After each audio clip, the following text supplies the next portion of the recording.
Hi friends, நம்ம விஜய் மல்லி ஸ்டோரியில் மல்லி வந்து வேதனைப்படாத இடமே இல்லை. ஆனால் வந்து கோயிலில் அவ்வளோ அழுது கண்ணு மூடி ப்ரே பண்ணிட்டு இருந்தாங்க. வெண்பாவும் விஜய் மட்டுமாவது சந்தோஷமாக இருக்கணும், அவங்கள விட்டு நான் போயிடுவேங்கிற மாதிரியெல்லாம் சொல்லிட்டு இருந்தாங்க. ஃபைனலாக இதுக்கு ஏதாவது ஒரு தீர்வு வருமானு நம்ம பார்த்தா கடைசியில் வந்து பேகும் கையுமா வந்துட்டு அங்கேயே உட்காந்துட்டாங்க அப்படின்னே சொல்லலாம்.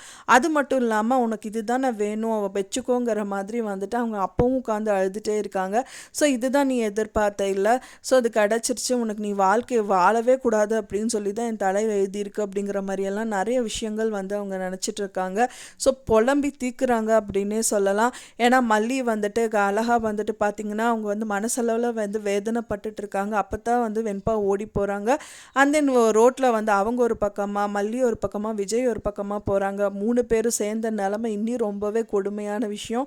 அப்போ தான் வந்துட்டு இவங்க வந்து யாருன்னா நிஷா வராங்க. நிஷா வந்து அவங்களும் வேண்டி இதெல்லாம் ஏற்றி விட்டு அப்புறம் வீட்டுக்கு போய் பிரச்சனையாகி நான் இதுவே வந்து காரணம், அவர் அடிச்சிட்டாருன்னு காரணம் காமிச்சிட்டு அந்த பேக் எடுத்துகிட்டு வெளியிலே வந்துடுறாங்க அப்படின்னு சொல்லலாம்.